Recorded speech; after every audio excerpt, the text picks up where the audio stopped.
நடைபெறுகின்ற இந்த வன்முறையை, இந்த நாட்டுக்கு எதிரான போரை நடத்துகின்ற ஆற்றல் மிக்க ஒற்றை தலைவராக நம்முடைய தலைவர் தான் இன்றைக்கு இந்திய திருநாட்டில் இருக்கிறார் என்பதற்கு கட்டியம் கூறுகின்ற விதமாக இங்கே நடைபெற்றுக் கொண்டிருக்கிறது இந்த கண்டன ஆர்ப்பாட்டம். எல்லா தலைவர்களும் விவரமாக பேசிவிட்டார்கள். நான் அதற்குள்ளே மீண்டும் செல்ல விரும்பவில்லை. ஆனால் ஒரு தொடர், ஆங்கிலத்தில் சொல்வார்கள், a chain cannot be stronger than its weakest link. ஒரு எவ்வளவு பெரிய சங்கிலி தொடராக இருந்தாலும் அவருடைய கண்ணி, ஒரு கண்ணி குறைவாக இருந்தால், பலம் கம்மியாக இருந்தால் அந்த முழு சங்கிலியும் பயனற்றதாக ஆகிவிடும். அப்படி சில கண்ணிகளை இங்கே தொட்டிருக்கிறார்கள். அதிலே ஓரிரண்டு கண்ணிகள் விடுபட்டிருக்குமானால், அவர்கள் நேரங்கருதி விடுபட்டிருந்தால் ஒன்று இரண்டை நான் சொல்லலாமா என்று முயற்சிக்கிறேன். வெறும் முயற்சிதான், விரைவில் முடித்துக் கொள்வேன்.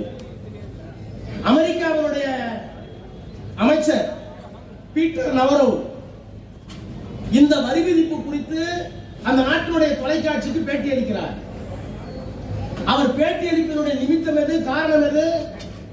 இந்தியாவிற்கு நாங்கள் ஏன் 50% வரியை விதித்திருக்கிறோம்? அவருடைய முழு சொல்லாடலில் 2 வார்த்தை பிரயோகம் மிக முக்கியமானவை தோழர்களே.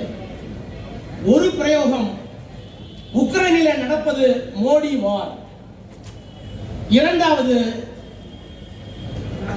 இந்தியாவில் நடைபெற்றுக் கொண்டிருப்பது பிராமணிக்கல் எக்ஸ்பிளாய்டேஷன். பிராமணிய சுரண்டல் நடக்கிறது ஒன்று, உக்ரைனில் நடைபெறுகின்ற போர் மோடி நடத்துகிற போர். உக்ரைனில் ஏன் மோடி போர் நடத்த வேண்டும், பிராமணர்கள் ஏன் இந்த மண்ணை சுரண்ட வேண்டும் என்று அமெரிக்கா சொல்லுகிறது. ராமகிருஷ்ணன் சொன்னால் ஆச்சரியம் இல்லை, திருமா சொன்னால் ஆச்சரியம் இல்லை, அண்ணன் வைகோ முழங்கினால் ஆச்சரியம் இல்லை. இதை 100 ஆண்டுகளுக்கு மேலாக நாங்கள் முயங்கிக் கொண்டிருக்கிறோம். ஆனால் அமெரிக்காவில் இருக்கிற அமைச்சர் சொல்லுகிறார் பிராமணிக்கல் எக்ஸ்பிளாய்டேஷன், மோடி வார். என்ன காரணம்? நன்றாக நீங்கள் கவனிக்க வேண்டும்.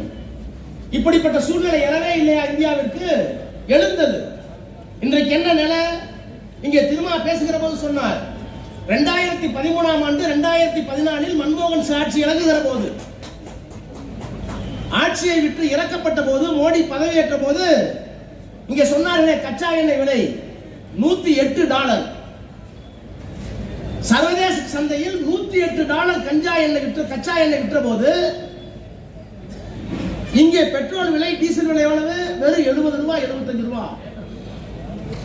மோடி வந்ததற்கு பிறகு இந்த 23, 24 கச்சா விலை எவ்வளவு? வெறும் $80.